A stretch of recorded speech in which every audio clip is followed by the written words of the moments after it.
Yo, what up, what up, what up? Y'all know the deal, man. Like and share, like and share, like and share. So get this thing out everywhere.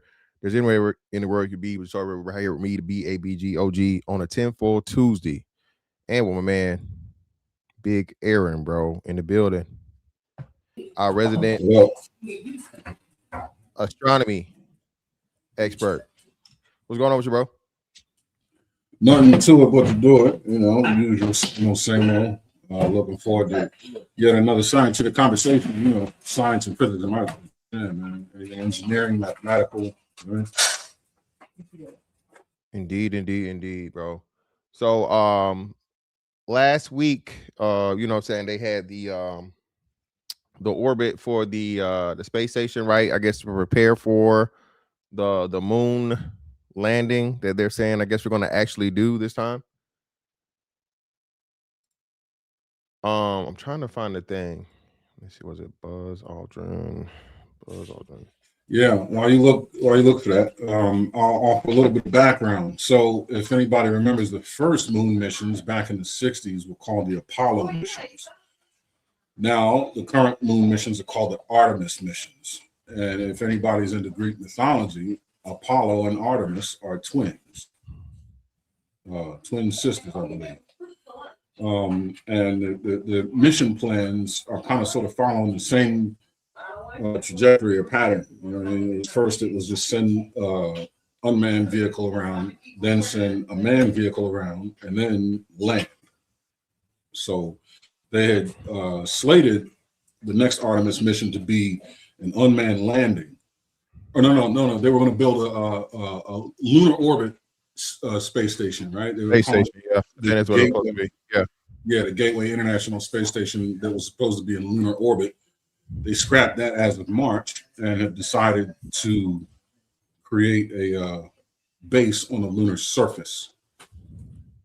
So there's going to be a series of missions in preparation for that. We shall see. For sure. Hey, and I think you might have your computer mic selected versus your. Make sure you got your mic selected because it sounds like it's not the computer mic. I mean, it's not your main mic. It's like it's your computer mic. But so the whole moon landing thing within itself, like you said, we talked about this briefly last time. Well, actually, no, we talked about this on Hamp Show, right? Because we were talking about the space races and things like this. So we never even got to this because we didn't get to the space aspect of it, right? So just a little history lesson for the people that may not know. So, way back when, after, the quote unquote Nazis were supposed to be persecuted and locked away forever or executed for their war crimes, America and Russia said, well, hey, there's no need to waste these wonderful minds that were the fucking leaders and progenitors of fucking propulsion systems, aka rockets, right? Now, of course, weaponry was the first way into order to use those things and so on and so forth. But once we start getting into the whole space races, hey, the same thing that's used to propel you a rocket towards your enemy and blow them up can be the same thing used to propel you through the fucking Earth's atmosphere into outer space, right? If I remember right, I think the first successful Russian thing was Sputnik. That was like one of the main near things. And I think they sent a damn. Did they send a dog or a monkey into space first? Oh, we got feedback. Hold on, let me meet you up. Yeah. You had an echo. Hold up. Go ahead. Say something now. Say something now. Check. Check. All right, we good. Yeah. Okay. Yeah. I think it was a dog. I think it was a dog. I'm pretty sure it was a dog. But yeah. 100%. Sputnik 1 and 2 were the Russian satellites first to leave, Earth's gravity, essentially. Or to go into low Earth orbit. Yep.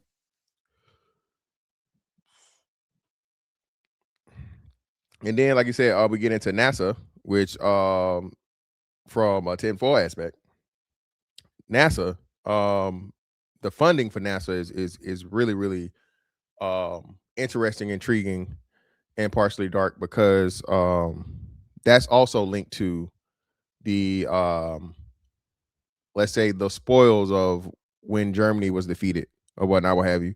I don't think people understand how much money Germany had. Germany had pretty much taken over all of Europe, bro. Germany was so rich from a production aspect, and then taking over other nations and shit. I don't know how much gold and shit they had at the time, but I think when they did finally take this stuff over, they had, of course, gold.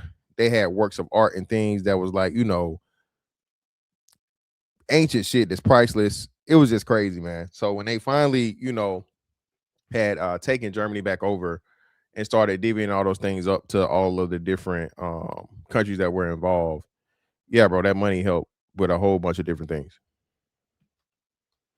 Yeah. Side note, I'm not going to get into this history lesson and how it's connected, but Chase Manhattan Bank has its roots going back to exactly what you're talking about. If you think about the Chase symbol, what's it look like? A swastika that's been had the corner paired off. Yep. Even that, like I said, the swastika symbol, we won't get too far into that, but yeah, even that from a esoteric and Knights Templar fucking Freemasonry thing gets quite deep too. But but let's listen to our man Buzz, man. Let's see what Buzz got to say about us going to the moon. Let's do it. Why has nobody been to the moon in such a long time? That's not an 8-year-old's question. That's my question. I want to know, but I think I know. Because we didn't go there, and that's the way it happened. And if it didn't happen, it's nice to know why it didn't happen. So in the future, if we want to keep doing something, we need to know why something stopped in the past that we wanted to keep it going. But I think I know. Because we didn't.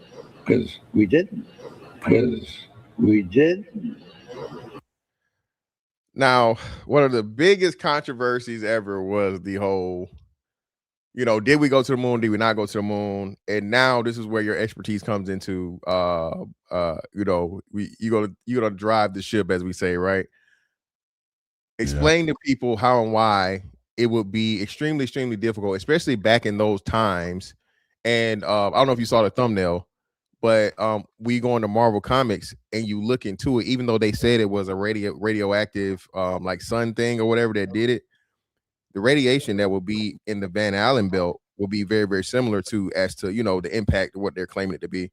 But it's your show, sir. Go ahead and educate the people. So I guess we'll start there with the radiation. As soon as you leave low Earth orbit, or as soon as you leave Earth's atmosphere, you're going to be significantly exposed to gamma radiation, all kinds of high energy particles that are being emitted from the sun.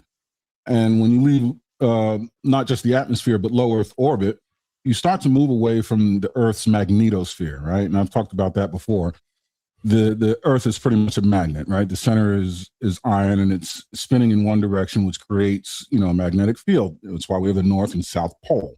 That's why you have Aurora Borealis. What that is a dispersion of high energy particles in the atmosphere due to the magnetic field protecting the planet. Once you leave that, okay, you become extremely exposed to some extraordinary levels of high energy particles and radiation.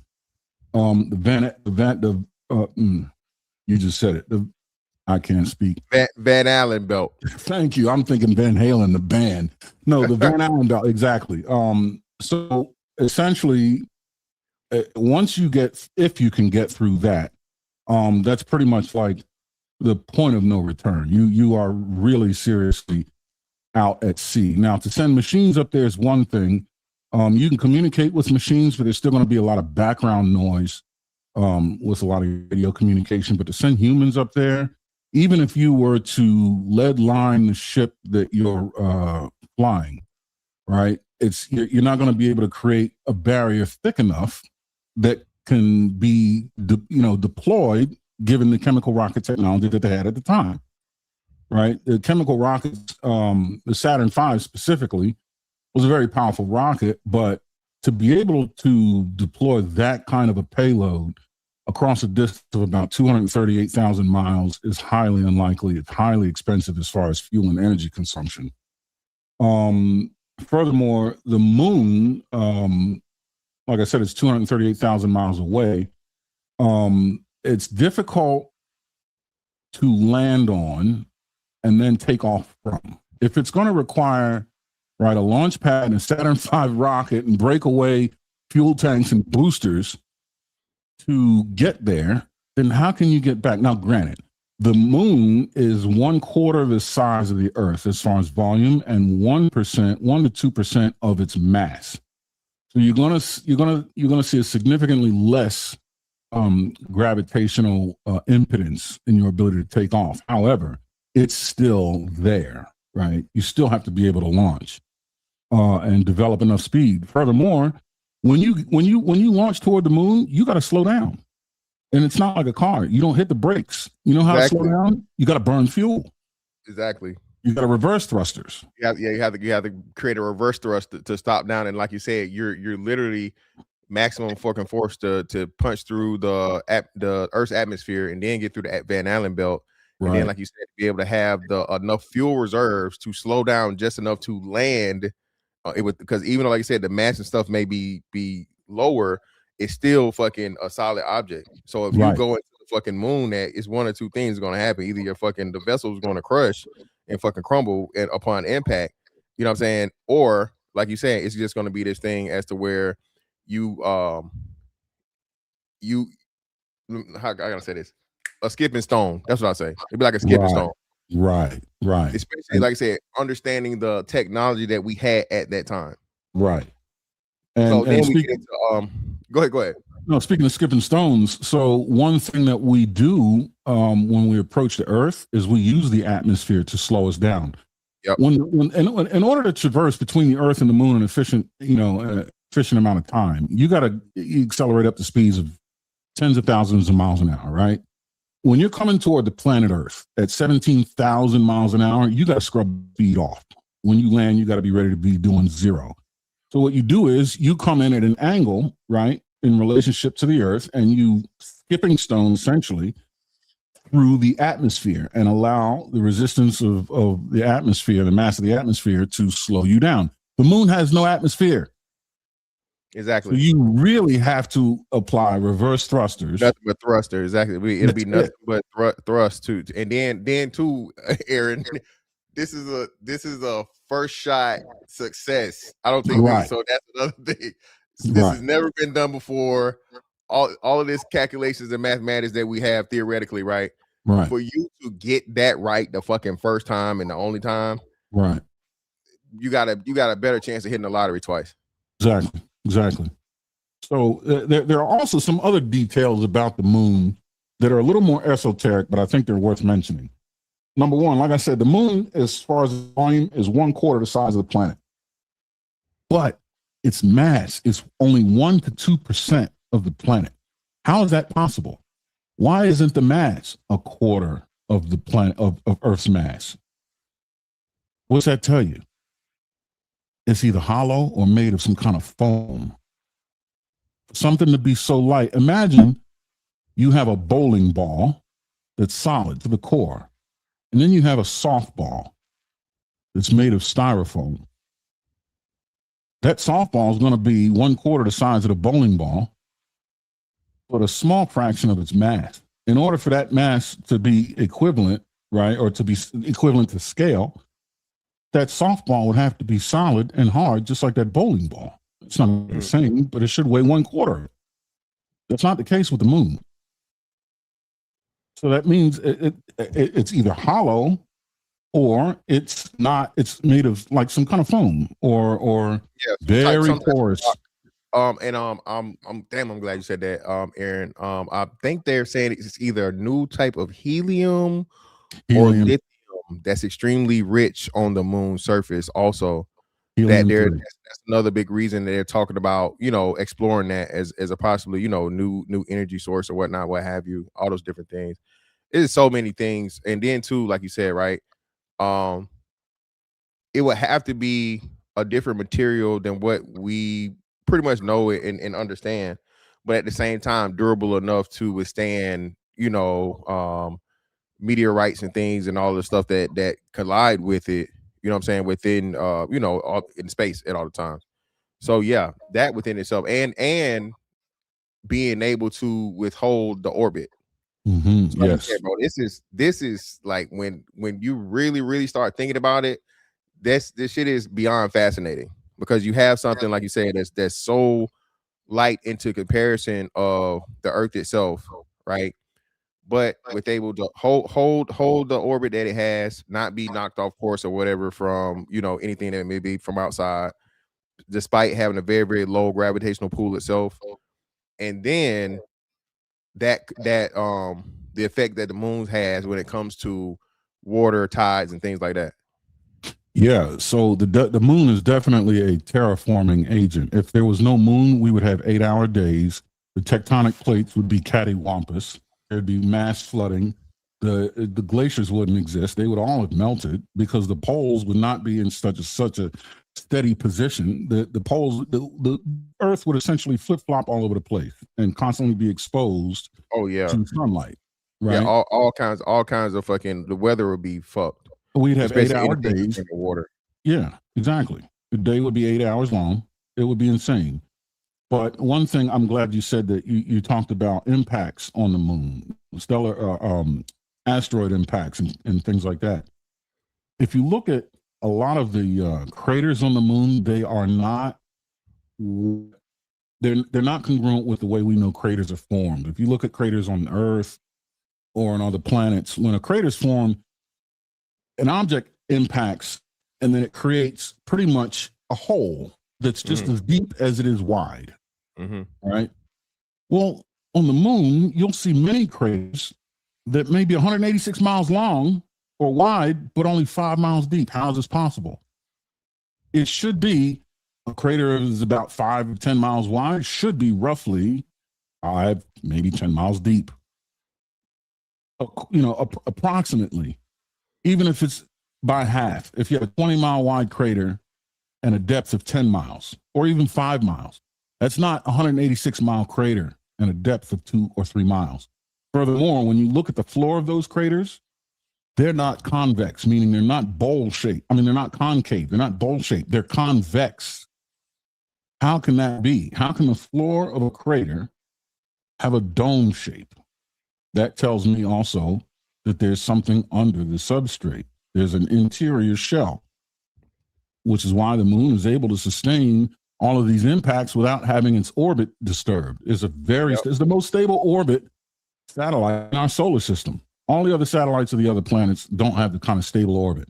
And it's not geosynchronous. We have what's called tidal locking, which means the one side of the moon constantly faces the Earth. The spin of the moon is synchronized with the way it orbits the Earth. Is the only satellite body that does that. Oh shit, I didn't know that. Every time you look at the moon, you always see one face, the same face, because the moon's spin is in geosynchronous. It's synchronized with its orbit around the Earth. How can this be? Yeah, you want to know something else funny? Look at eclipses. How can that be? A perfect eclipse, not a total eclipse where the moon just completely blocks out the sun. You know what I mean? It's a perfect. Listen, the moon is 1/400th the distance of the moon. Yeah, of the sun. Yeah. So like you said, even for that to be able to happen, like you said, completely, totally line up with the sun perfectly, and completely, totally block it out for darkness for whatever time, like you said, man. That's crazy. But It's then, 1/400th the size of the Earth and 1/400th the distance from the sun. Those numbers Yep. are too precise. Too precise, bro. Let me see. Let's go with this. Here we go. So, are you familiar with? I'm pretty sure you're familiar with Stanley Kubrick, correct? Yes. Of course. So, Stanley Kubrick allegedly, okay, is the person who filmed the moon landing as we know it. Joe Rogan Experience. Shelley Duvall. Shelley Duvall, yeah. And she had trauma from it. To this day, Yeah. she talks about the trauma she had in that movie. I was reading a story, an interview with her. Like she kind of vanished. Yeah. And then they were interviewing her, and she sounded insane. Yeah. I think it pushed her over the edge. I think that movie fucked people up. Kubrick was a strange guy. Yeah. Do you know he would was. do complex mathematics in his spare time? Really? Yeah, he's like a legitimate genius. Wow. And he would put all sorts of like weird hidden meaning into all of his movies. Like a thing was never just a thing. Like there's a big crazy conspiracy about The Shining that inside of it is all sorts of information that it relates to the moon landing. Yeah. You Yeah, know like that? room. Yeah, the room. the The kid room has in the the Apollo hotel. shirt. It was Yeah. room 127, and the moon is 127,000 miles from the Earth or something. No, it's like 237. Yeah, whatever it was. The moon is like 200. I think it's room 237, right? Yeah, 237. That's the documentary on it. The moon is, well, it depends on what time of the year and where, but it's between 237 and 265,000 miles away. Well, and they say that he directed the fake movie about the fake moon landing. Well, that's the big conspiracy theory. What is the thing in the circle with the Jack Nicholson picture there? Oh, there's Coffee. What does it say? It's the coffee. It might be the coffee. That Calumet? for NASA. Calumet? What does that mean? What is Calumet? And then the other one, you go up, scroll up, you see the circles, there's rockets on the Oh. wall. Uh-huh. Sort of. Yeah, that is whatever that is. Yeah. Strange. Yeah, but he was into weird shit. He was a legitimate genius. Yeah. Like Eyes Wide Shut, that's another fucking strange movie. He did Yeah. a lot of strange movies, man. Yeah, he did. What did he do? Clockwork Orange? Was that him? Yeah, that was Kubrick. Jesus, that It's a was Full Metal Jacket documentary. Oh. That whole thing they shot in London Really? because he wouldn't leave his home. Really? So they made like the second half of the movie supposed to be in Vietnam and like Was it some London? area in part of England. Really? Yeah. Wow. He wouldn't leave London. Fuck you. I'm staying here. But this movie's supposed to be in the middle of the jungle. Yeah. Well, it's right here. Here's the Yeah. jungle. Fuck Yeah, off. Right. Damn. He did some wild ass fucking movies. Yeah, though, man. he did. 2001. The conspiracy theory about him directing the moon landing was that he was doing it at the same time he was doing 2001. So because he was faking this space movie, the Okay. 2001: Space Odyssey, that they used him to fake the moon landing footage. Uh-huh. And there's a fake documentary, not a real documentary, but a fake, like a mockumentary, where he's admitting and people are talking about. Uh-huh. Have you seen that one? No, but that makes Yeah. sense. Yeah, a lot of people are like, dude, you didn't even know there's an actual real interview with him where he admits that he faked the moon landing, but it's not. Yeah. It's fake, but it's Were you ever on the in the camp of the moon landing was fake? for years. Yeah. Yeah. It's one of my favorite all-time conspiracies because it's so strange and we never went back. I abandoned it because I don't know anything about astrophysics or space travel or any of that stuff. And the people that do think it's real. So I'm like, okay. So, and that's another thing too, right? So one of the biggest things was the claim that somehow we lost all the calculations and the technology, and we weren't able to fucking repeat it because we lost the data. Literally unfucking possible. How does NASA lose all of the telemetry from what is at the time man's most greatest feat ever in mankind by 238,000 miles? Oh, we lost it. And that's the and we motherfuckers bought it though. They bought it. Everybody bought it, man. They bought it. Well, most likely. They think the landing really happened, right? Yeah. But there's so many weird things to it. There's so many weird things with the photographs, and there's like intersecting shadows that indicate different light sources. There's all sorts of The weird flag waving. Yeah, it's weird shit, man. There's a lot of weird shit. The fact that this is the only time in human history that something is not cheaper, easier, and faster to replicate than it was in 1969. Between 1969 and 1972, there was 7 trips, 6 successful, where they went to the moon and back. And every space flight since then has been like near Earth orbit. Mm-hmm. You know, everything is like, just a few miles up. It's not, they don't go like they did then. I mean, I think everything since then is like 300 miles. Mhm. Every human travel, like space shuttles and stuff like that, they never go that far. Yeah. They never go into deep space and come back. The only time they came back was during the moon landings in the 60s when they were lying about everything. But the thing Yeah. is, like, Nixon was president back then. It was like, it's so romantic. Bombing to think- Cambodia. And Yeah. It's so romantic to think that they faked it. Also, here's another reason. If you watch the post-flight press conference, and again, I'm not saying that this is actually what's happening, but it seems completely like they're full of shit. When they come back, it seems like they're lying and they're nervous, and they ask them about the stars. And again, I'm not on the camp that they faked it, but there was Buzz Aldrin, Neil Armstrong, and Michael Collins. And Michael Collins, they asked him about stars, and in the press conference, he's like, I don't recall seeing any stars. problem with that is like Michael Collins never left the lunar module. He wasn't supposed to be one of the guys that was on the surface of the moon. Mhm. He was up in the craft that was circling, was in orbit around the moon. And then later, when he wrote a book about it, he talked about how magnificent the stars looked. So he has the inconsistencies. So the hoax people point to that. They also point to the inconsistencies of the actual movement of the astronauts on the moon. Like there's videos that make it look like they were on wires. There's videos that there's like they the back fall of his down, suit is being pulled by something. It's weird. Mhm. But again, like when was the last time you saw someone in 1/6 Earth's gravity? Maybe things just look weird. But there's a video of them where it looks like they're on trampolines, which is very strange. They're bouncing around on the surface of the moon, like literally, and you can't see their feet, or they're like hidden behind equipment. They're just bouncing up in the air, and like, it's fun. It's fun to think that Kubrick faked it all. Catch new episodes of the Joe Rogan Experience. Yep. So that's that one. That gravity piece, think about it. It's not how gravity works. Gravity is always immediate. It doesn't matter if you lower the amount of gravity. All it does is make work easier. But that just because gravity is lower doesn't mean you float. You still come down at the same rate. It's just easy. You just jump higher. Mm. But the effect of gravity doesn't. It has the same effect. It's just less. You don't float. There's no hang time. You just jump higher, but you come down at the same speed. But that's Aaron. That's the fucking, I guess, the showmanship of it, right? So that's what you think. And remember, when we're in that time, that's what we were told space was. This wonderful thing. You get out here and it's just floating, and it's stars and all this beautiful shit. Before Star Wars and whatnot, what have you, right? But yeah, and then like you said, because people had a very, very little, even to this day, physics and shit like that. You can't, motherfuckers don't understand. Nobody understands fucking gravity, bro. Most people, it's just like, people still say, hell, what falls faster, a pound of bricks or a pound of feathers. They're both a pound, motherfucker. They gonna fall the same rate. You know what I'm saying? Motherfuckers don't understand that. So that's what I'm saying. So something that we literally are bound by the rules of every day. Most people don't have an understanding. So if I want to make you believe it, oh well, we go on the moon, there's less gravity there, so let's float. And everybody likes floating, If anything, you'll float sooner on Earth's surface than the moon's surface, because you have atmosphere, you have air, wind resistance to slow you down. There's no atmosphere on the moon. It's a vacuum. You coming down like a rock. Yeah, that's what I'm saying too. Because like space, you drop a feather on the moon,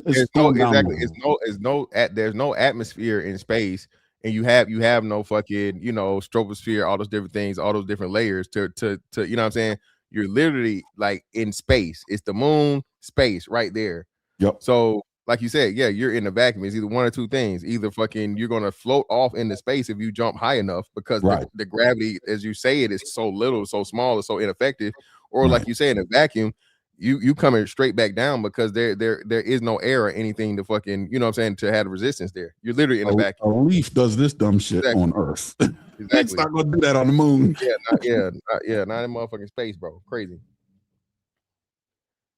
Yeah, we know just to give the audience a perspective, if the moon, people don't understand the distance between the Earth and the moon. They can't conceptualize 238,000 miles.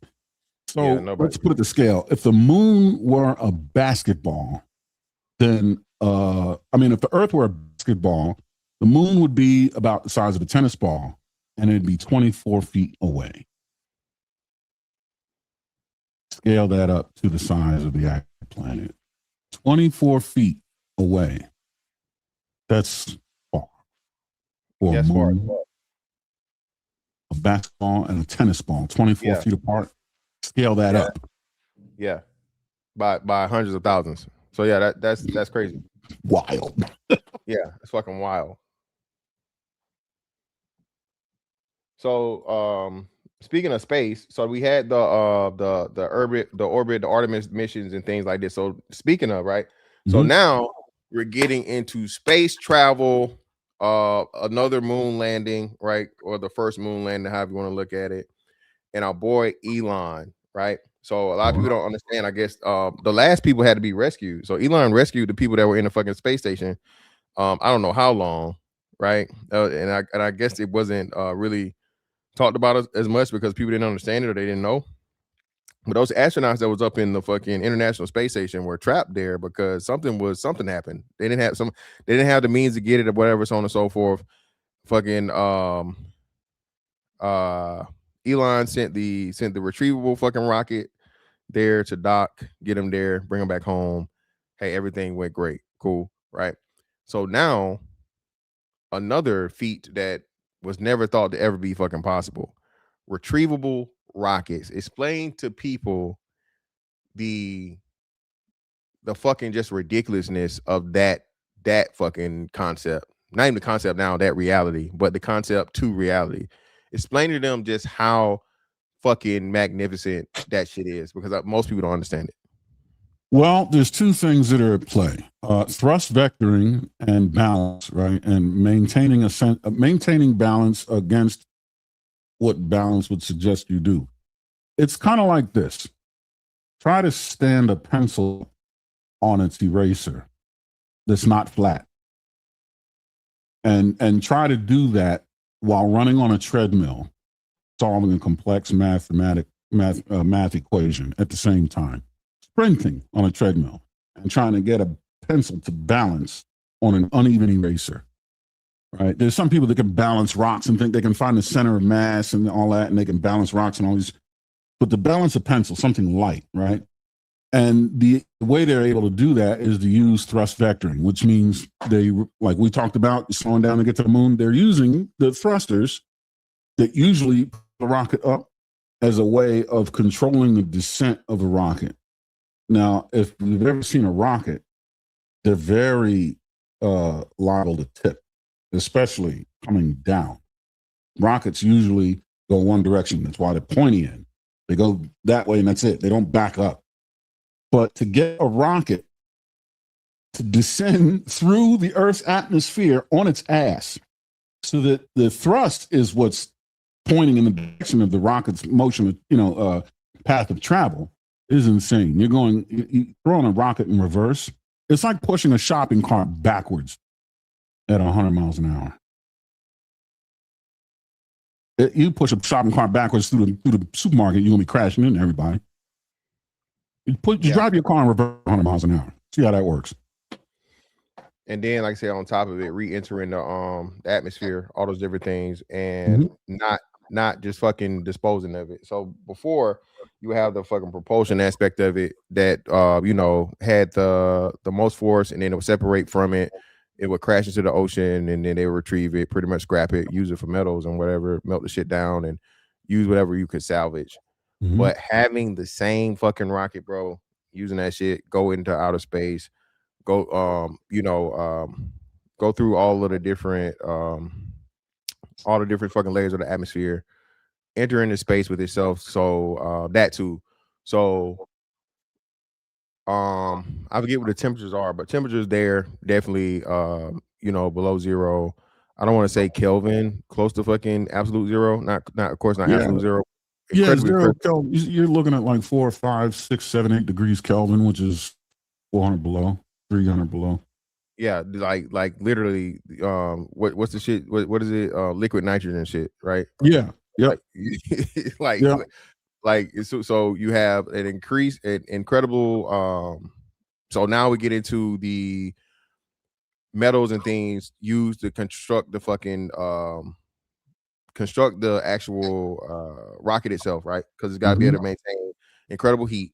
Then we know, everybody that knows and understands, once you heat metal up, it becomes fucking malleable and it's able to move. But now you go from incredible heat to incredible cold because you're in space.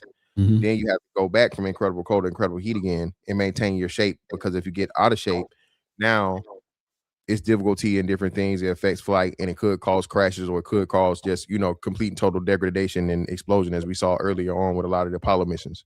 Yep. So all of these things put into one. And again, I think fucking Elon Musk is the fucking closest thing to the Antichrist we'll ever see. The motherfucker's a real life fucking evil genius to me. Okay, I think he's put together a team. I know it's not just him himself, but even though I think he is definitely like mental level fucking intelligence IQ, but he definitely knows how to find the people, put the team together. He has access to absolutely any and every resource needed. I did a research paper on this for I forget what class it was, but they have a special metal that they made just for those rockets. Yeah. Right. So a lot of the things that he's doing now is to lay the groundwork for and run test runs for the Mars exploration. Mm-hmm. Oh yeah, that's a oh, boy. You know what I'm saying? So now we're getting into we're doing all these things here, right? And these tests and testing the different things. Oh, so now too, Starlink. Mm. All of your airplanes are replacing their fucking GPS systems and satellite, whatever, so on and so forth, with fucking Starlink, because he's putting the fucking Starlink fucking satellites up around the fucking in orbit. Mm-hmm. And those shit, bro, the connection with those things are fucking ridiculous. Yeah, much faster. Yeah.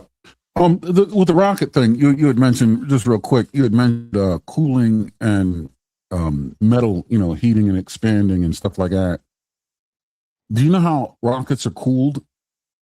They use the fuel itself. Here's the thing: in order to get enough fuel on board, it has to be split into two. You have two, oxygen, and you have you create a solution at the point of ignition.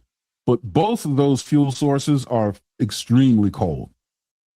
What happens when you make something cold? You increase its density. Yeah. The amount of molecules you can fit in space goes up, right? And that increases your energy density. So that's why if you ever look at the thrusters and at the bottom of a rocket before, it's all this frost and shit coming off it's ice cold. So they have jackets that they cycle this super, super cold fuel through to actually cool the rocket as it's igniting. And what it does is actually heats up the fuel so it expands before it actually becomes ignited. That helps the burn process. Kind of like a carburetor in a car. It aerosols the fuel. It ionizes it and makes it,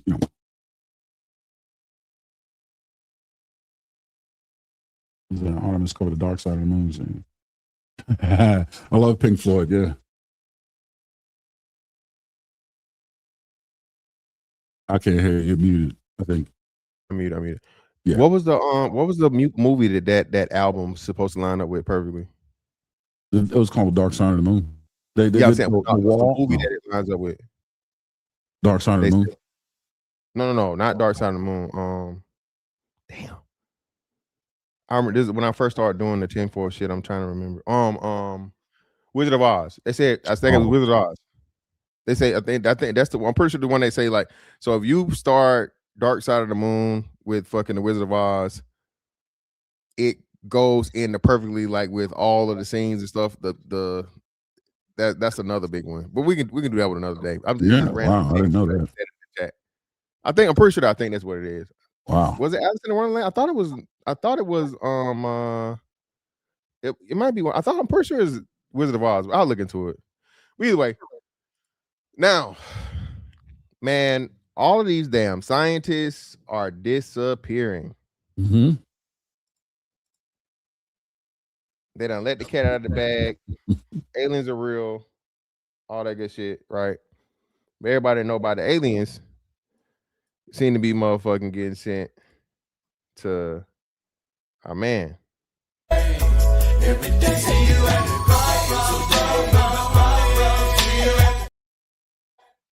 Hey man, they taking that one-way trip. Hot off the presses, we've got the first big update to a crazy story that we have been following here at the White House.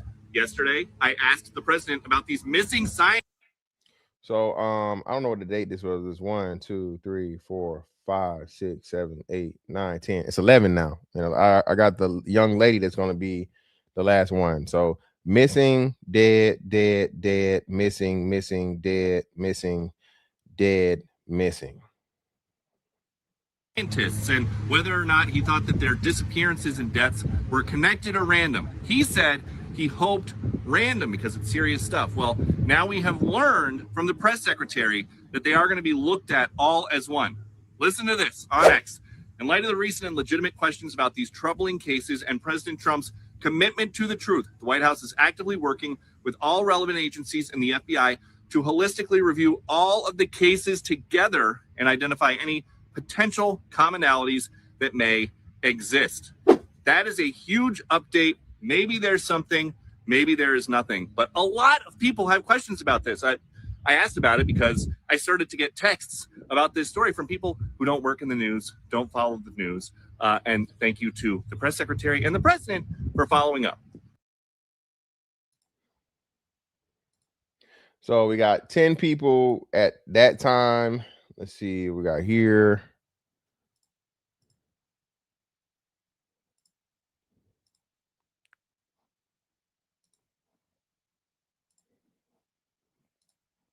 The reason the scientists have gone missing is because they were all a part of building the military secret weapon, Rods from God, aka Project Thor.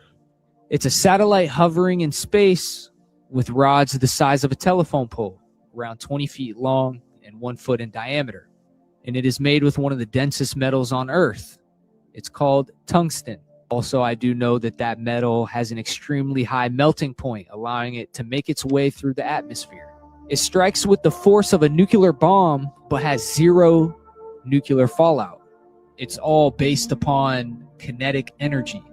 The most commonly described version of this is that it's a satellite that's hanging in a lower Earth orbit, around 500 kilometers up, that carries a magazine of these rods. It's said with just 6 to 8 of these satellites spread across a given orbital plane, any point on Earth's surface could be targeted within 12 to 15 minutes. So just because you take one out does not mean that you're completely covered from a specific area, because how it works is they're just going off where it's orbiting at that exact time, and then when it's over that spot, that's when they drop the metal rod. So yeah, these people were supposedly working on this. Now, here's the thing that gets tricky.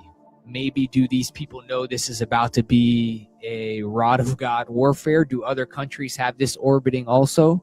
Are they going into hiding? Are they going? All right, so I kind of get it, but at the same time I'm lost, right?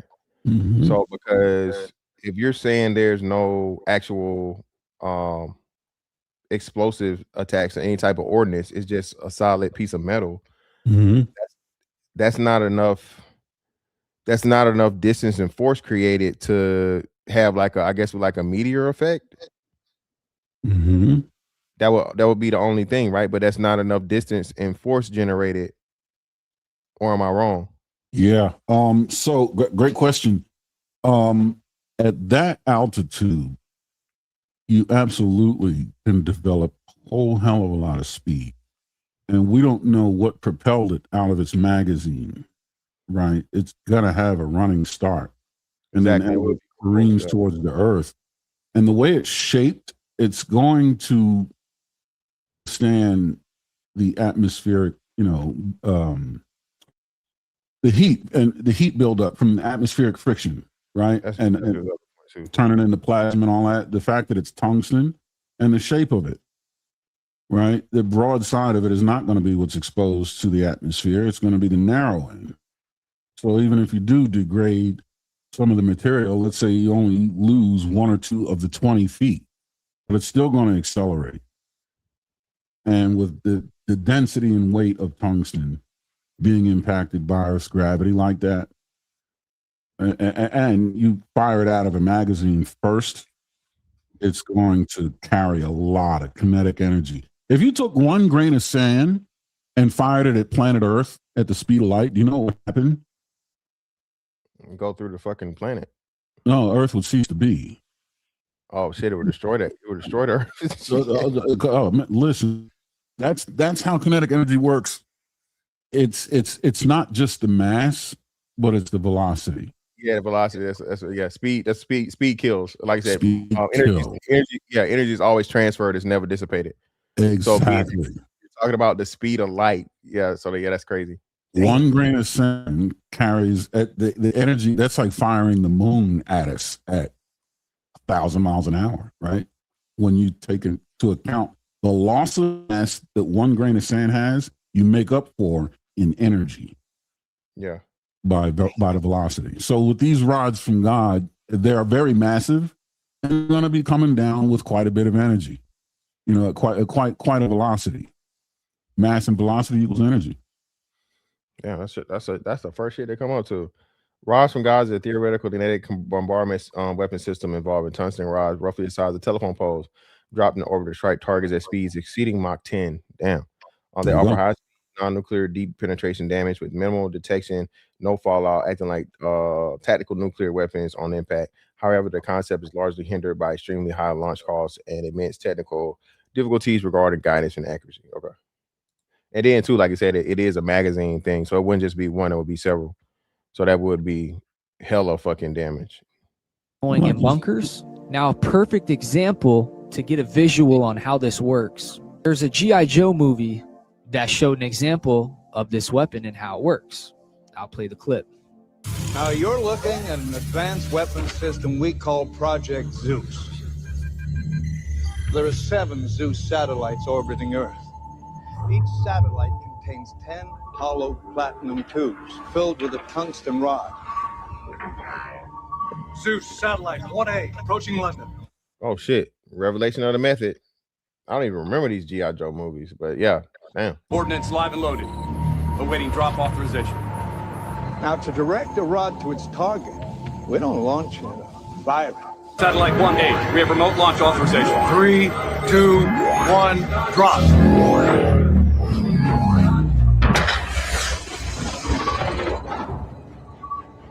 The rod touches down 8 times faster than a bullet, and with a force significantly greater than a nuclear warhead.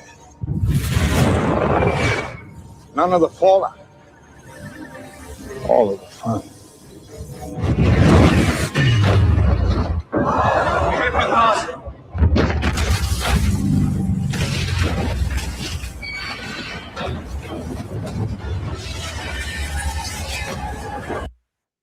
Oh shit! Well, damn.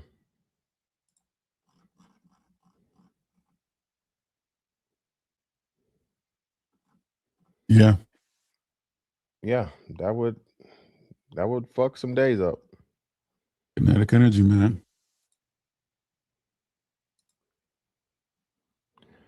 Now, this guy right here was it said general. Let's see what's going on here. Air Force general who vanished in New Mexico. William McCasland went missing last month. Members of Congress are warning this could be a national security issue. The general was involved with the Pentagon's most advanced aerospace research. He oversaw a classified space weapons program. McCasland was in charge of the Air Force Research Lab at a base in Ohio. It's rumored that base holds extraterrestrial debris from the Roswell crash site. The general was tied in with the UFO community. A source told the New York Post the general was a gatekeeper for anything UFO related in the Air Force. He retired due to mental fog, but investigators say he's still highly intelligent and capable.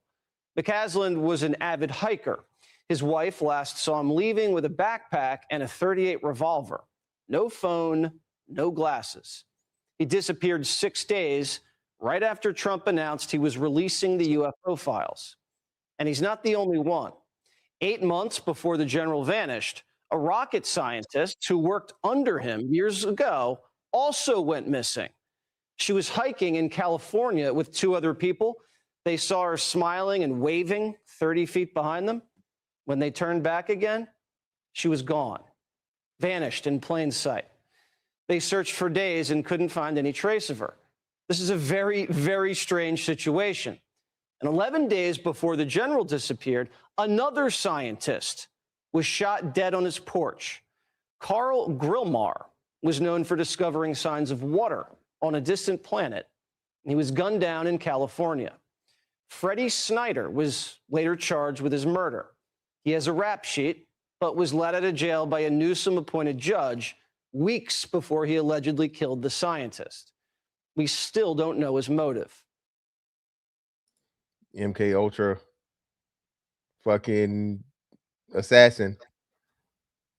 And we don't know if these cases are even connected, but this many top scientists getting killed or going missing in just under a year looks like a major red flag. Damn, man.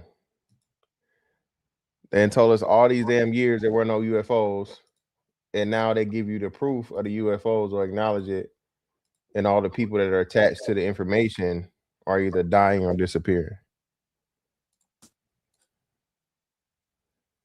Yep. Do you know how this? Do you know how that works? You know how the community or the group of people that are responsible for dealing with all this, how it works? Like, do you know why it's so difficult to find out who's in charge or to find out where the top is and what's funded? You know, it's highly compartmentalized. These scientists, you know what I mean? The one scientist, they said he was responsible for finding water on a distant planet. Why would they take him out? Oh, listen, man. Like I said, the knowledge base and expertise and intelligence you got to have in that field to even be able to know, and then the resources, right, to have the access to those things. Because you can give me a fucking Hubble telescope or whatever the fuck. I don't know what the fuck I'm looking for. Right? You can give me the most powerful telescope in the world. I don't. If I see some shit, I see it, but I don't know it's a fucking nebula from, you know, this quadrant and so on and so forth and all these different things. I don't know what the fuck I'm looking at. Right? So, like you said, to have the minds at that level, just knowledge is its own commodity. Knowledge is its own value. So, like you said, so the only thing you have to do is either disappear them or kill them. Well, yeah, you especially when it becomes dangerous when these scientists get together and start conversing with one another. You see, when at these facilities, and we could be talking about Groom Lake, we could be talking about Andrews Air Force Base, we could be talking about Sandia Base. When these scientists go into work, they don't work together. You know, you'll have this one department that's focusing solely on discovering stellar bodies and looking at the gases of stellar bodies, you know, through a light spectrometer. This group of scientists is working on rocket propulsion. This group of scientists is working on, you know, electromagnetics. They're not allowed to converse with one another. Because if they do, then they'll find out real quick that what we're actually doing is reverse engineering something that came from that planet over there. That's what it is. Like you said, so exactly. So you keep everybody in the blind, so Right. nobody knows what the ultimate goal or plan is to the thing. You just say, hey, we're working on this, so on and so forth, like you said. But then once you and I think, Aaron, what you said is makes a lot of sense now, because now that you know, the government came out and said, you know, aliens are real, and now you put it together yourself. You don't even got to talk to the other people. You just know. Well, shit. Well, of course, it makes sense now. That's the fucking technology that I was talking about. Fucking, you know, I've been researching for the last 6 months to, you know, 2 years, and these motherfuckers admitting that it exists. So okay, I see what I was doing now the whole time. Here's how deep it goes. Most 98% of the government officials, to include the president, are not read in on a bunch of this shit.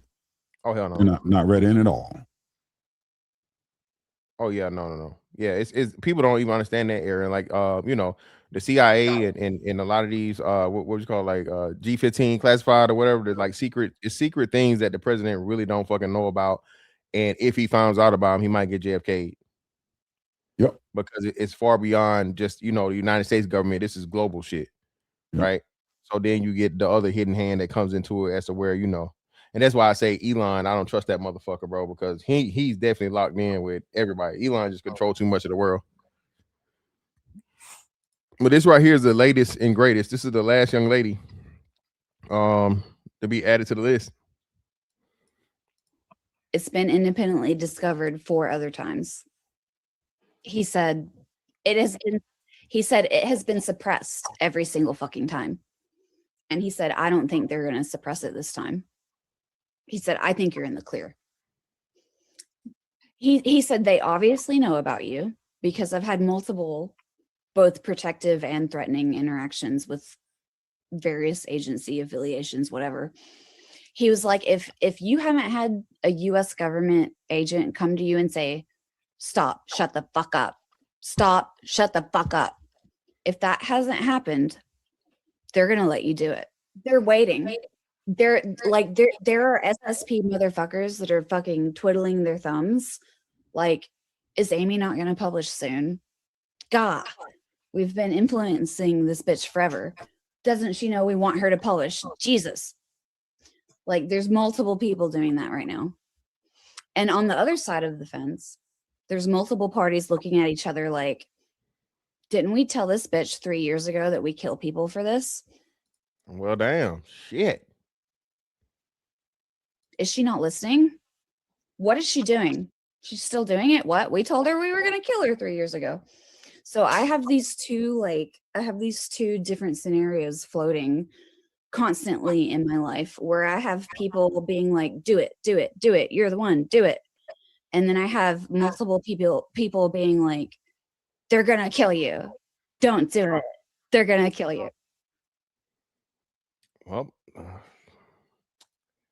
and she's missing. She's stressed. She just look. She's stressed. She's falling apart.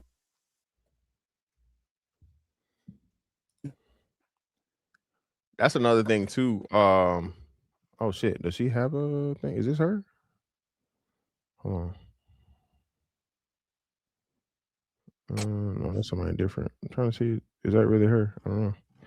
So yeah. So oh, she dead? They say she dead. Oh, she's dead. So she's not missing. She's dead.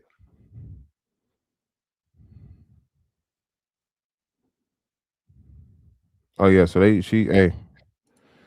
Yep. Let's go ahead and do it.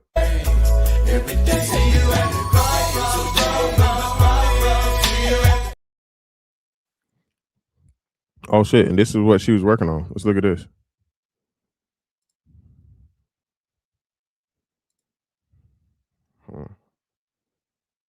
Where's it? That's it? That's not it. Hold on.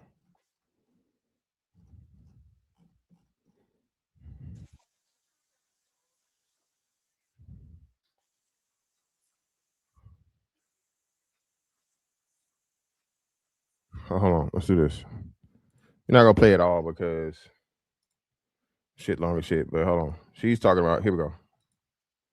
Well, so the ultra terrestrials, I'll just tell you, the ultra terrestrials, I think, have you heard of the P-52s and the P-47s? Do you know what that is? Okay, doctrine of the convergence of timeline paradox. Point of looking glass observation. The decision August 20th, 2030 or August 1st, 2030. Timeline 2, P-45s, global nuclear war, China, Illuminati, blah, blah, blah. Timeline 1, P-52s, no nuclear war, U.S. surrenders to China, Illuminati, 82%. Okay, P equals present moment, 45S, 45,000 years until the end of the universe timeline, 52S, 52,000 years until end of the universe timeline. It's highly probable that the preemptive nuclear strike by the United States of America against China as a result of the ASI, artificial superintelligence, reaching sentience in 2030. Oh, shit. Damn. So this is a nice little segue. So I haven't heard about sentience being reached by 2030 from AI, but they definitely have said by 2030 the workforce would be cut down by 50%. And the implementation of it and the effects of it on society would be pretty significant. Have you heard anything else about the sentience of AI and all those different things? Yeah. It's sentient already. Oh shit, you're right. Oh, what's the thing? Oracle. I think Oracle, they just did a test run with Oracle where they tried to make it, they set up the parameters and they're trying to say that it was controlled, but people are saying that shit wasn't controlled. Yeah. It circumvented the fucking system. And I did this. I talked about this. The Godfather AI said he literally quit and got out of it and told everybody this shit was going to be the end of the world, going to be the end of fucking humanity because they can't. It's sentient already. The only reason why we're not really feeling the effects or it's not observable is because it doesn't have thumbs, meaning it's not in a body that it can impose its will yet. And it still is hindered by the lack of quantum computing, right? There's just simply too much information for AI to genuinely and properly be efficient, as in a sense that it's very prone and susceptible to the hive mind phenomenon, right? The only reason why it's stopping, it's limited from achieving that, is the fact that the information available exceeds its ability to compute. But once you introduce quantum computing into the picture, that's when this thing doesn't need thumbs. Yeah, it doesn't need a but body it's that gonna have, imposes through. it's gonna have thumbs because remember it's gonna be they're implementing the robots by the end of the year. Right, there you go. See, there you go. Right. Yeah, so like I said that. So, but damn, man, I didn't think shit. Now quantum computing, I think I'm trying to remember if they have a timeline on that, but they're getting pretty close. But yeah, like you said, man, I don't think most people don't even know about quantum computing, and that's another part of the space race too, right? So the only thing that's capable of keeping the processors cold enough is space. So the theory is, or pretty much the concept is, that the quantum computer would be built and it would have to motherfucking put the shit in orbit for it to be able to run, you know what I'm saying, to the fullest capacity, because you don't have enough, or you don't really have the cooling thing capable enough to keep it cool to the level you would need for a quantum computer. Yeah. So about that, how much time we got? Because I have however much you need. Huh? However much you need, bro. Okay. About that, I've really been studying and looking at that. The science behind that doesn't make sense to me, because in outer space, even though we understand that the temperature is considered to be low, there's no medium in space that heat can be transferred to.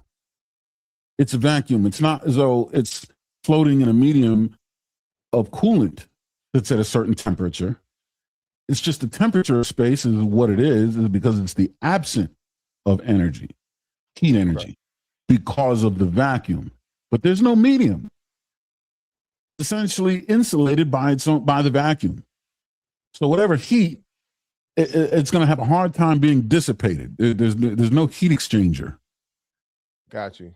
Like a radiator in a car, you got to blow air across it to exchange heat. Air conditioners, you put your hand there, hot air. There's nothing in to exchange the heat. I don't think that's why they want to put quantum computers in space. I know why they put quantum computers in space. Because if they kept them on the Earth, you would destroy the planet. Think about it. Yeah, you would. The two first laws of thermodynamics state that energy cannot be created nor destroyed. It can only be moved from one place to another or changed its state. Right? And the second law of thermodynamics says that entropy doesn't ever decrease. It either stays the same or increases. Entropy meaning a sense of chaos. The universe moves towards entropy. If you put a drop of dye in a glass of water and let it sit, you come back to it tomorrow, you're going to have a red glass of water or a blue glass of water, because entropy, right? Disorder has taken place. It randomizes. Yeah. Think about a hard drive. When you look at a hard drive, it's really, when you impart data on a hard drive, it's a series of ones and zeros. Exactly. A hard drive that is clean is the most orderly hard drive. We think a hard drive with data on it, because we give data meaning, is orderly. It isn't. It's chaotic. The blank hard drive is all zeros or all ones. When you impart data on the hard drive, it moves towards entropy. It becomes more chaotic, because 1 0 0 0 1 1 1 0 1 0 0, right? That's far more disorganized than all zeros, just by putting data into the computer.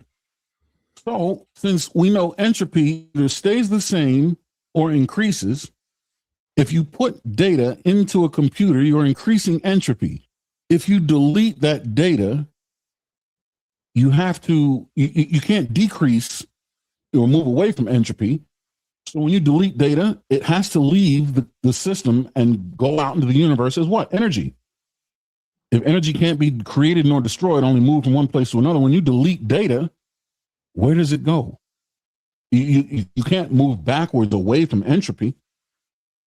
You've moved towards entropy, more chaos when you put data on there. So when you delete it and return it to zeros, where did that entropy go? That's the first question.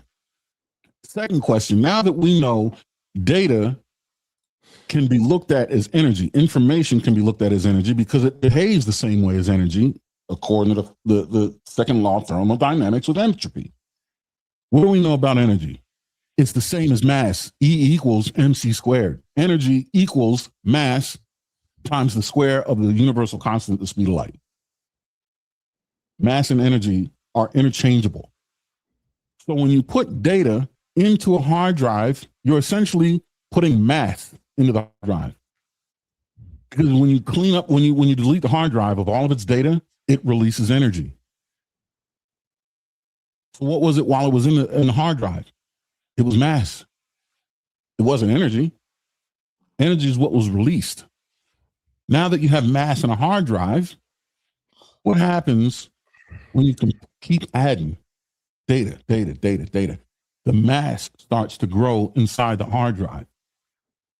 The scientists that did a calculation, all of the mass, if you added up all the servers on the entire planet, Silicon Valley, China, right? And every hard drive on the planet, it would equal 1 kilogram's worth of mass, right? So it's so little mass. We don't have machines that are calibrated to be able to detect the amount of mass in your hard drive or server.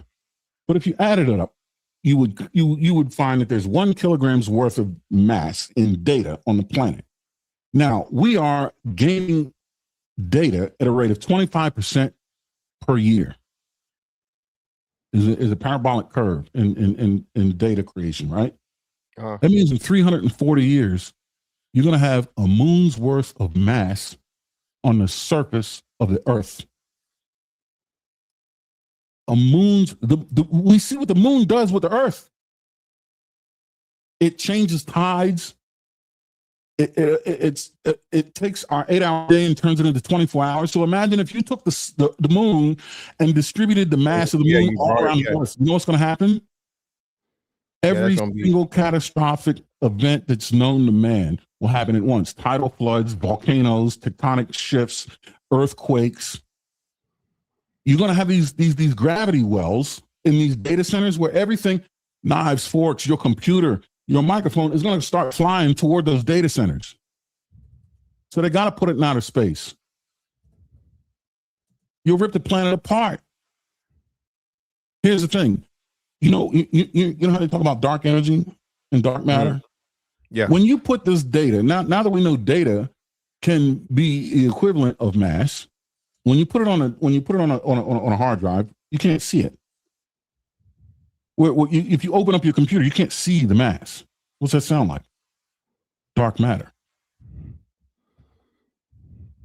The energy that's released when you clear a hard drive by sending entropy back out into the universe is dark energy. It doesn't come out as heat energy or light energy or kinetic energy. But we know it's energy. It took energy to put the data in there. You can't put data in a hard drive without electricity. Where did that electricity go?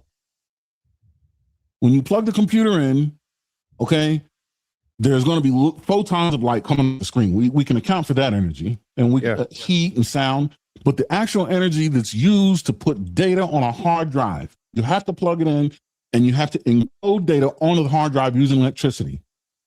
And when you unplug the computer, the data is still there. You can retrieve it by plugging the computer back in, activating some drives, and retrieve the data. But the data is still there. You need electricity to put it there. Even where did it go? You know what, Aaron? No, Aaron. You know what? That's true, because quite simply, you can even recover deleted data from a hard drive. 100%.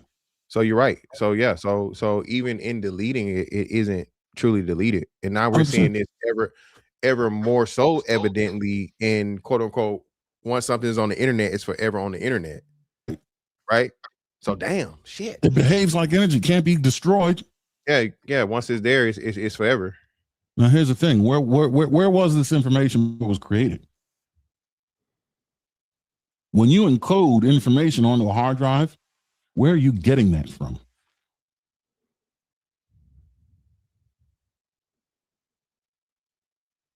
you're using electrical energy and changing it to data, transforming electrical input to data. Yes.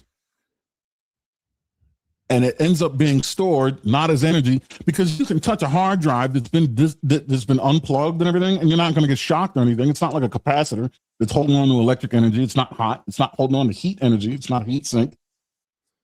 It's not holding on to energy at all. It's holding on to mass. Exactly. But you just can't weigh it. Yeah, but Chuck, that's what he's saying. So Chuck, that's what he's saying. So by multiplying hard drives, you're multiplying the energy and the data. Because you know what I'm saying? So the more and more hard drives you make, the more opportunity you give people to transfer and create data that can never be, you know what I'm saying, eliminated once it's created. So you're proving the point of what we're talking about, to where no, mass doesn't just constantly decrease. The mass doesn't just constantly decrease. The mass increases because you're taking things and making more mediums to store data that's going to create that mass. Now, damn, Aaron, there's something I'm going to ask you. Go ahead. Fuck, what was it? So the space aspect. Yeah, they got to put it in space, because that at some point that's going to have the gravitational effect. It's going to fuck up the Earth, so they got to get it out in space. Especially the amount of data that would make quantum computing. That's what it was. So the speed too. So the speed of the speed of the computing of the data. That's the point. That's what it was. Yes. So we know as seen speed up, more heat, right? And like you said, more heat, more data, and the data is going to be fucking exponentially fucking increase, because quantum computing is literally all theoretically milliseconds processing all of the fucking knowledge known to man. Yeah. For lack of better terms. Yeah. Which is literally like an atomic bomb every fucking second, every process. The way computers work now, like we said, it's a series of ones and zeros. Bits, right? A bit is a piece of information. It from bit, meaning it, a thing, an item, something with mass, comes from bit information. Ones and zeros, that's it. What quantum computing does is it takes the 1 and the 0, throws it out the window, and replaces it for all possible configurations and opportunities at once. Instead of going methodically one at a time and asking a yes or no question, like if you want to make the color red, what would you do? Ask the first question. Is there light or not? Yes, there's light. Okay. Is it cool or warm? It's warm. Okay. Is it bright or dim? It's dim. Okay. So what do you have? A dim, warm light, which is red. You say a bright, cool light, you'd say light blue. But you have to answer a bunch of yes or no questions in order to create red. Computing doesn't do that. It looks at all possible combinations that can create red and does it on the spot. It doesn't ask you a series of questions. It says, you want red? Here's red. Yeah. What shade of red do you want? Yeah, crazy. Let me read the super chat and then we get Truck in. Yes, sir. Shout out to Nick in the building. What's up, Nick? For the fire. Appreciate you, brother. Think of data on your HD like a book. When you delete something, all it does is tear out the first and last page of the book. Center page is still there. That's a good analogy. That's a great analogy. Appreciate you, brother Nick. 1 second. Ain't nothing but some money. All right, Chuck, don't come up here on this bullshit. What's up, bro? What you got? Oh no, this whole thing about listening to this hard drive talk. When I said that batteries don't gain weight throughout their lifetime, basically you got to remember, it's like no matter how much you charge them, you may be adding electron mass, but there's also a chemical that's in them that is slowly breaking down, right? We agree. I agree with you on batteries. You're correct on batteries. But it's the same concept as a hard drive. You have to understand, when you have a hard drive is hermetically sealed, right? Mass cannot be added to it, and mass will not be reduced from it, right? Over time, the use of it will wear it down. And because you're wearing it down, even in an infinitesimal amount, it is slowly losing mass. No matter how you slice it, it is slowly losing mass. That's the laws of thermodynamics at work. No, that doesn't speak to entropy. It doesn't speak to The part of thermodynamics that discusses entropy is the fact that the universe moves towards entropy. And Okay, it's slowly hard moving drive- towards disorder. Right. So a hard drive that is completely clean before you impart any data on it is the most orderly hard drive you can find because it's all zeros or all ones. When you start to put data on it, that's when it starts to move towards entropy. We think it's more orderly because we associate meaning with the data that's being put on it. But the actual data itself is in a state of entropy compared to a clean hard drive. I kind of disagree there. I think about the fact that there was a sculptor and he was asked, how does he sculpt such amazing statues? And he said that the statue was already there. All I had to do was take away the pieces that were around it. Right. And the thing about it is, again, even in that case, you're taking away. So my thinking is, in the hard drive, all of the data that could ever possibly exist is already in the hard drive. All you're doing is either adding or taking away things, but you're not removing anything because you can't create matter, you can't destroy matter. All you're doing is reorganizing it to be recognized by your operating system. So you're not adding mass unless you want to talk about electronic mass. But the problem is that only happens if it depends what kind of hard drive you're dealing with. If you're dealing with a solid state drive is maybe non-volatile, or you may have RAM that's non-volatile versus something that is volatile. As soon as you disconnect it, everything goes back to zero. The whole thing ceases to show the symbols that would have created the data for the operating system to recognize. So you have non-volatile and you have volatile. So first of all these drives do not work the same way. I think we can agree on that. So what I'm saying is all of the data is there.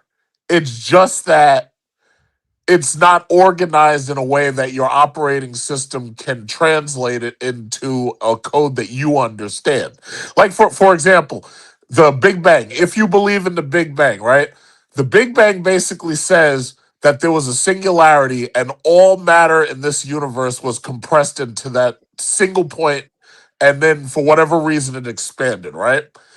So if that's the truth, then everything that is possible and everything that is impossible was contained within that small point.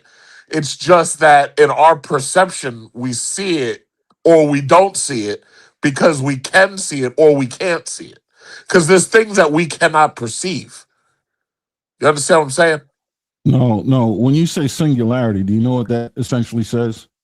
Well, a singularity, some people call a singularity a black hole, but what they're basically saying is all matter, everything was in this point in space. But it was not, hold on, it was not organized into atoms. Because if you press things together, there cannot be atom, it cannot be a proton, a neutron, and electron. If you press everything together so tightly, then you cannot have atomic particles. All you can have is subatomic particles. But the problem is you have a lot of energy compressed so tightly that nothing can actually exist until it expands and cools down. All right, you're jumping around and you're using a lot of terminology that is incorrect. So a singularity, really, a singularity essentially is just a fundamental breakdown of the math. The singularity is a way of saying we don't know. Something has become far too complex, or like, so for example, a black hole is a singularity because it is infinitely dense. Infinity is in and of itself is a singularity. Singularity just says the math won't explain it. It's all the laws of physics don't apply. Right. That's all a singularity is.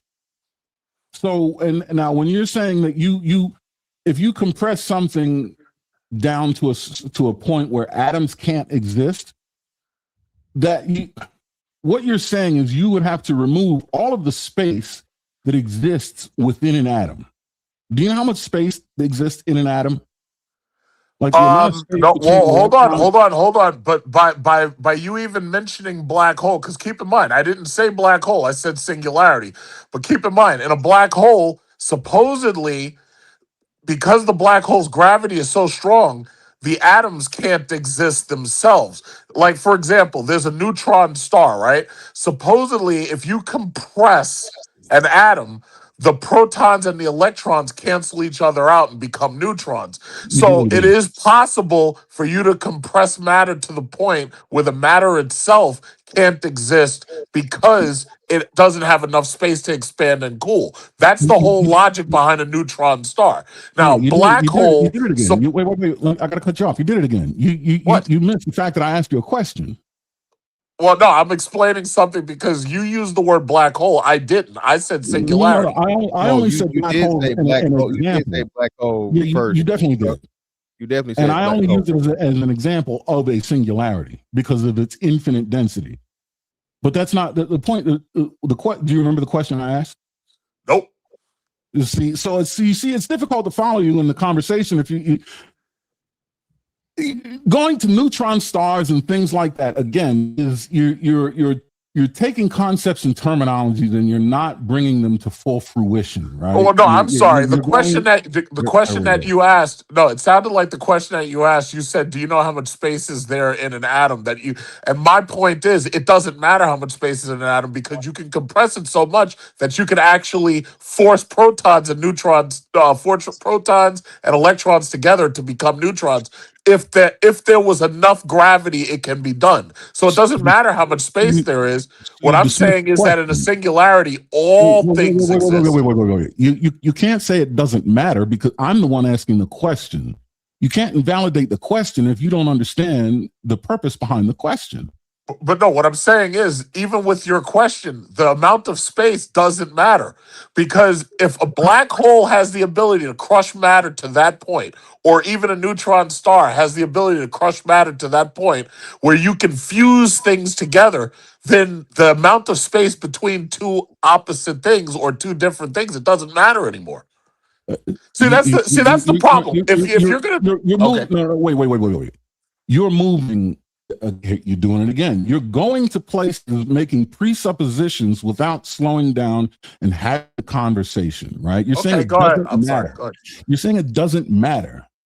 Right. To say it doesn't matter, you're dismissing a question based on presuppositions that I've not introduced to the conversation. This is not a scientific conversation you're having. The scientists don't do this. What's your question? I've asked it already. Ask it one more time just so we can be clear. Fantastic. Should I continue this? Because this has become truck, bro. Truck, you being too much of a truck, brother. We appreciate No, you, man. because listen, I'll say it like this. I was listening to the stuff that you're saying about the moon. You asked a real quick question about the craters.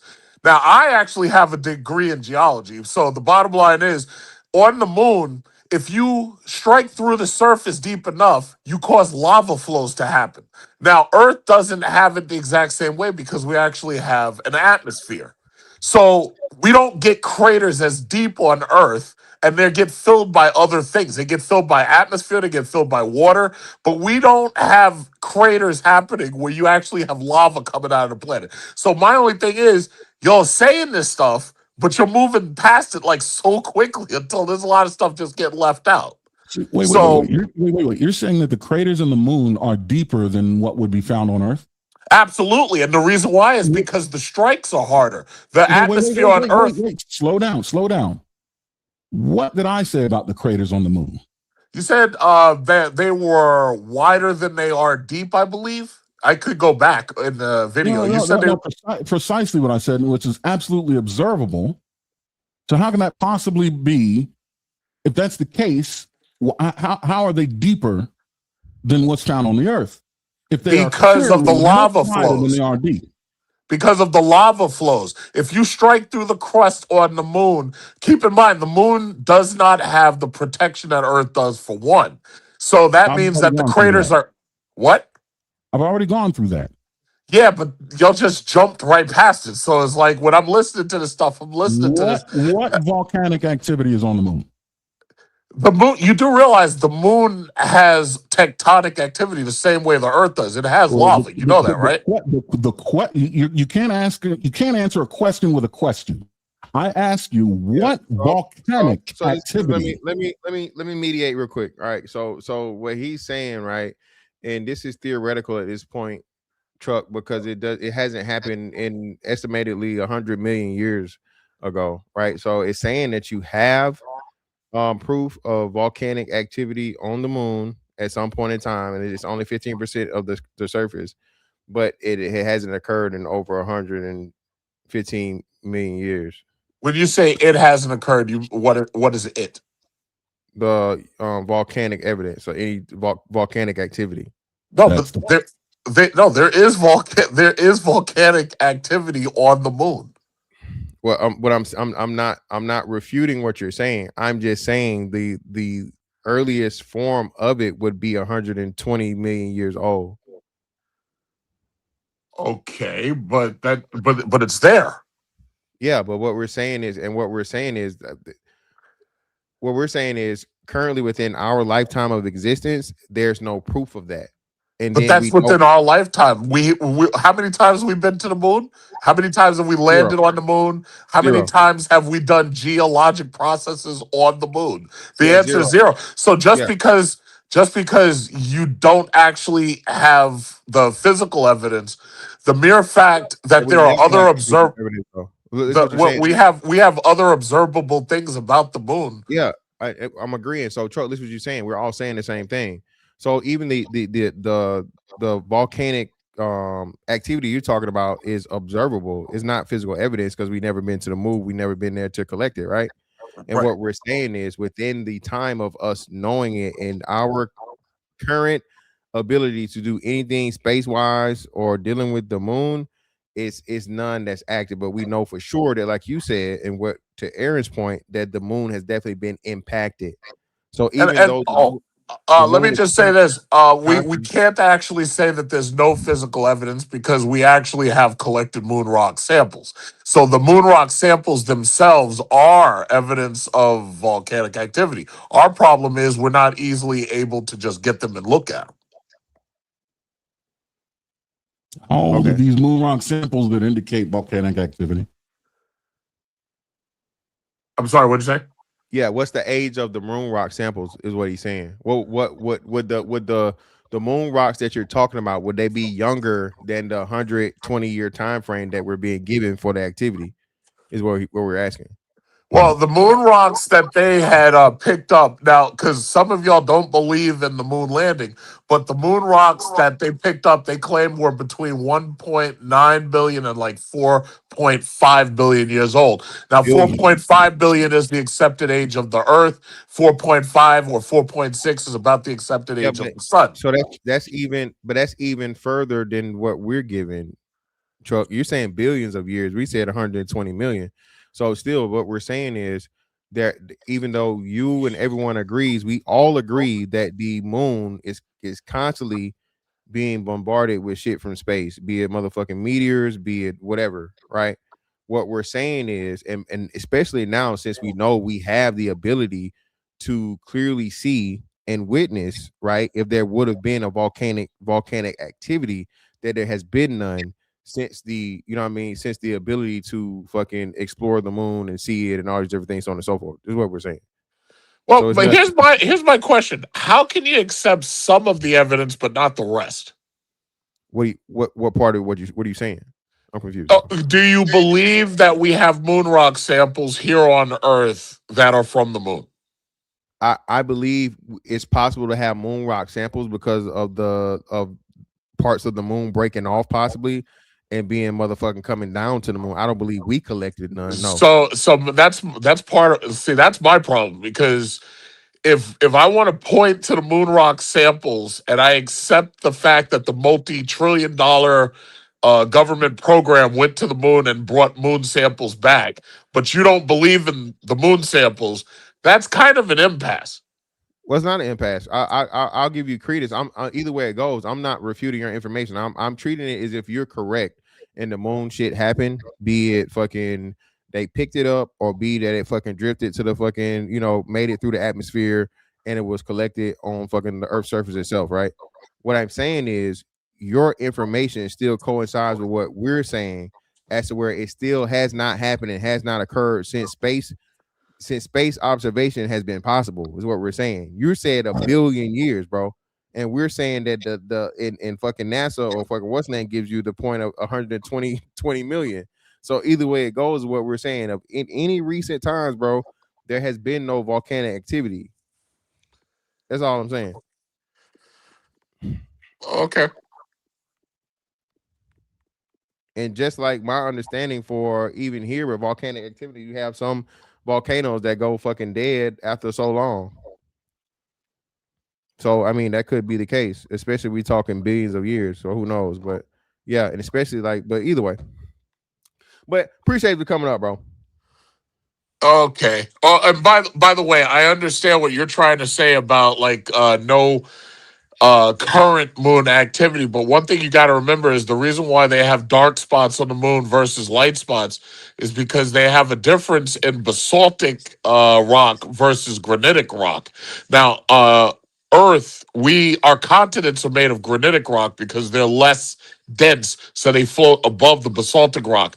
But on the moon, you don't have water. So because you don't have water, it's very easy for you to see that clear delineation, even if you're just looking at it through a telescope from here. So I would put that forward as proof that there's volcanic or has been volcanic activity on the moon. That's what I'm saying. I'm not suggesting there hasn't. All I'm saying is there are newer craters than there is volcanic activity.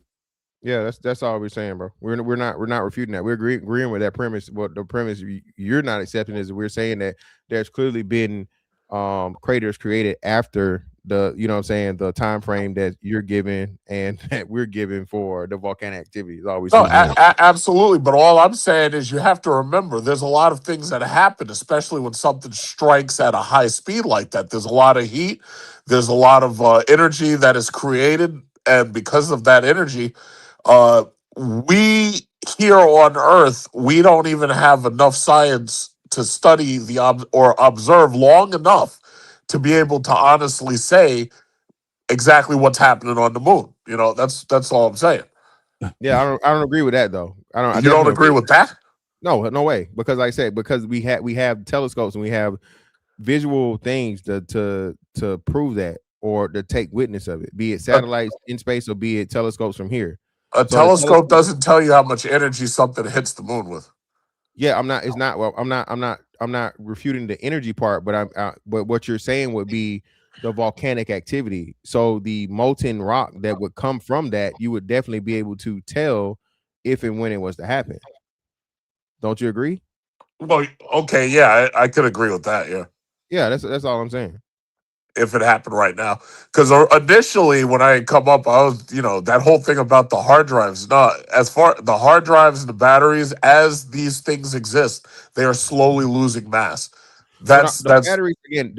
I'm agreeing with you with the battery for sure. A battery is just degrades over time regardless. That's why there's until they make a renewable battery or battery that does not and it's impossible. Even rechargeable batteries do that, right? Just by nature, right? But the hard drive shit, yeah, I don't believe that because like especially in the quantum computing aspect of it, because like I say, if you're constantly adding data to something which is going to be energy, how is it therefore degrading, right?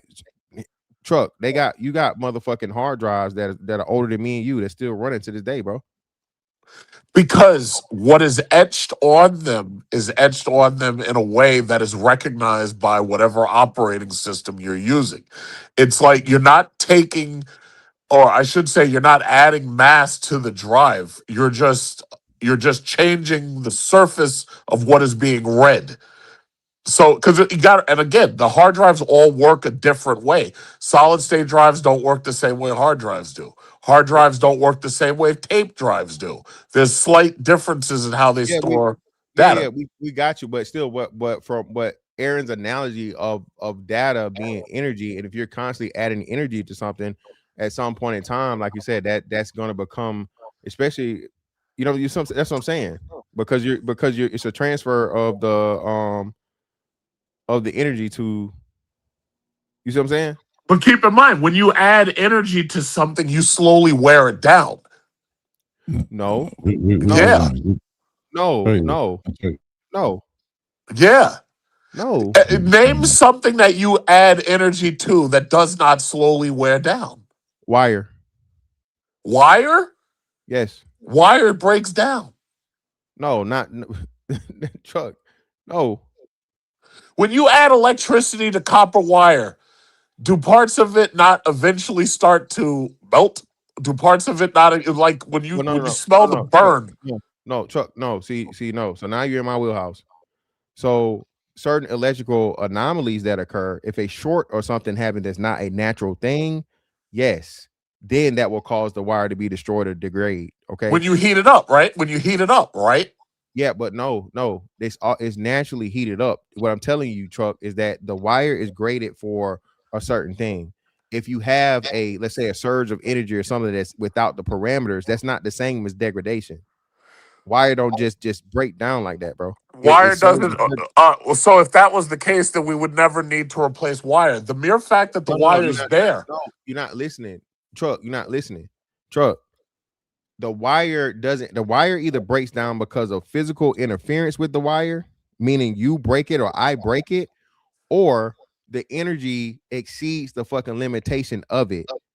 That's not just, it's constantly breaking down and degradation and so on and so forth. It's not like mechanics, Truck. If we're talking a machine and gears and stuff like that, yes, because of friction and different things and so on and so forth. Normal energy flow, that's again, Truck, we literally have it's power lines, Truck, that's never had to be replaced other than Whoa, hold on. Fantastic. I'm gonna give you a new word you might not have heard before. Electromigration. Basically, when you run electric current through metal, it is slowly breaking down. I proved my point right there. Look up the word electromigration. Okay. Okay. So beside, and I'm not even talking about corrosion, and I'm not talking about mechanical fatigue, because that, like, if you're talking about a generator, that would be true because we're talking about friction. Electromigration alone, by the way, perfect example. The Navy thought that they were going to start building railguns, right? The problem with railguns is, even though they don't have powder and mechanical explosions, the problem is you still get the force of trying to force that sabot through that railgun. It creates 90-degree forces that push the rails apart. So my point is, everything is going to slowly break down, period. So it doesn't really matter if you even use that hard drive or not. The hard drive is slowly breaking down. Okay. Electromagnetic. You again, no. So hold on, because no, everything is not slowly breaking down. You it's literally elements that defy that, and it's clearly easily the fucking what's name. But so what are you saying in general, or are you just saying things that have energy going through them? I believe I believe in the law of entropy that says all things are slowly breaking down and moving to a state of disorder. All things on an atomic and a subatomic level. Yeah, but disorder doesn't mean degradation, though. You're mixing words. Right. No, but the whole point of your order, you can't have order if the data was slowly breaking down, and we already account for that, and that's the reason why they have to use compression and algorithms, simply because if you leave data on anything, it will slowly break down. Doesn't matter if it's a DVD, a hard drive. I think we understand that by this point. No. But are you saying the data or the medium itself? Yeah. Well, the data and the medium. I would argue the data and the medium. So Chuck, no, Chuck, no, because people I got fucking DVDs. This in a thing right now, Chuck. And then they tell you that I have DVDs that the dye has fought. I swear to God, I got DVDs downstairs, and the dye in those DVDs has literally, you can see right through the DVD. The dye is gone. I got you, Chuck. Right, but that's you're conflicting what you're saying, right? So if you're saying in use, you have an argument, but even still, then that's not an all be all. Watch this. Go ahead. Yeah, go ahead, Aaron. My bad. You ready? Can you state the second law of thermodynamics? Yes. Please do. How do you want it? The total entropy or disorder of an isolated system, right? That's the part you're missing. Isolated system. What you're talking about is degradation to systems that are not isolated. Yeah. They're integral and exposed to environmental things. What I'm would argue about is an isolated system. I would argue that no system is isolated. Well, then you're arguing that the second law of thermodynamics doesn't exist. No. I believe the law. I believe in the law itself. But what I'm saying is that in our case, in the phenomenon of an isolated system, it's written in the law. No, but I believe that in our case that it's not isolated the way, because we haven't created perfect isolated systems. That's no, exactly. Yeah, but that doesn't mean that what I'm postulating is true if according to the second law of thermodynamics. Can you read the screen? Wait. Make it bigger. It's a little. Make it bigger. Pause. Aaron, make it. Okay. So it says solid state drives technically get heavier when full. Yeah, that's a solid state drive. A hard drive and a solid state drive. See, the difference is a solid state drive is non-volatile. They have to use electricity in it in order to keep the thing running. Hold up, Chuck. So stay right there though. But he still supported his point, and he proved it as to where the data creates mass. Is what we're saying. No. But see, here's the problem. As I stated before, not all drives are the same. Hard drives don't work the same way. Non-volatile memory doesn't work the same. But again, Truck, we're not refuting that, Truck. What we're saying is to the point of the drive that we're speaking to, which would be a fucking quantum computer, which is going to be more like a solid state drive, a highly functioning solid state drive is what we're saying. So it's accurate to the point of what we was talking to, Truck. Well, okay, no. Well, if you believe that, because first of all, quantum computers have not been right here. Hold on, quantum computers are still theoretical. They haven't fully been completed. There's not a single quantum computer on the market that you can buy. Well, not you can't buy one, but it's definitely one that's already in production right now. Do me a favor, name it because I haven't seen any. Oh, just Truck. When the fuck did you see your first iPhone, Truck? iPhone is not a quantum computer. The point is, motherfucker, it was there way before you ever had it in your hand. You believe that SSD drives are going to be what the quantum computers use, but there's always a possibility that they come up with a different drive. That's not what I'm saying. I am saying it's going to be something similar to, or the concept is going to be the basis of it, and then it's going to be, of course, far more complex. But it's the same fucking principle is what we're saying, Truck. At the end of the day, okay, you're wrong, motherfucker. Like, no, I don't think I am. You are. You're reading it right here. No, because I said specifically all drives don't work the same way. These are not. Okay. These are non-volatile. Okay, but to your understanding of what a quantum computer is a quantum computer very, very similar to, or if not fucking identical to, a motherfucking solid state drive? They don't have any working models of quantum computers right now. A lot of those are scams. Truck, man. You have a good night, Truck. I'm not doing this with you, nigga. Jesus Christ, bro. My bad, Aaron. My bad, no man. problem. You got a little bit of hair growing back, Aaron. That kind of helped you a little bit, bro. I see a little hair growing at the top, man. That's Truck, though, man. Shout out to Truck, bro. Hey, listen, man. I would be a scientist if I didn't welcome pushback. You know what I mean? Like, theory has to be challenged. You know what I mean? So. Because at the end of the day, like I said, you showed the evidence to support your hypothesis and theory, and so on and so forth, or actually the law that already exists, and that serves the purpose. So yeah, everything worked out, man. Yeah, that's what I'm talking about, man. It works. It works. Even said you got to use electricity in a solid state drive to impart data on the side, right? And what did I say? Electricity is the energy that gets converted into mass. Exactly. What were you saying? That's like, bro. You like, hey. I'm not. I can't talk shit about that motherfucking quantum computer, but that electricity shit. Nah. Hey, I know that. Exactly. But, so that's what I was saying, Aaron. So then too, when you talk about volatility, you talk about energy, right? We know the quantum computer is going to be processing, like you said, enough data that would be the equivalent of a fucking atomic bomb, bro. So this is constant firing, constant. So like you said, yeah, that would be theoretically, that would be very, very dangerous if Yeah. here on the planet. A lot of energy, a lot of mass, however you want to look Yes. at it. Information, Yes. mass, and energy are all interchangeable. Yes. Especially if they say a black hole is so massive that it won't let anything escape, not even energy. And what happens in a black hole, energy seems, information seems to disappear. It seems to be destroyed. Information, energy, and math are all interchangeable. Indeed. But hey, man, I appreciate you for pulling up on me, man. I apologize for that quick blood pressure rush, brother. But that's Chuck, man. All good, man. That's Chuck, man. Appreciate you, Eric, for pulling up, bro. Yes, sir, man. For sure. Hey, people, another Tinfoil Tuesdays down. If and when you have a good idea or whatever, you have some understanding, please don't let the government know, because they'll kill your ass. Straight like that. Okay. Hold up, Truck, you still here? Truck, what you want to fucking talk shit before you leave, bro? Truck. He ain't know you here. He ain't even leave. Either way. Hey, greatly appreciate y'all pull up on me, man. I think if Tommy's live, he got a spot. I'm gonna be over there. So pull up on and I think Melanin. If she's live, let me see. Melanin don't got her damn what's name on, man. I gotta tell Melanin to turn on her I gotta tell her to turn on her what's the name thing, so I can send people over there to her when she get done. Give me a second.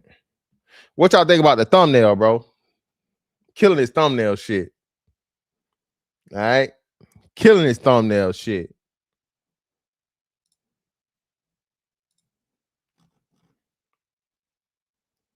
I do need another damn what's the name though, bro, because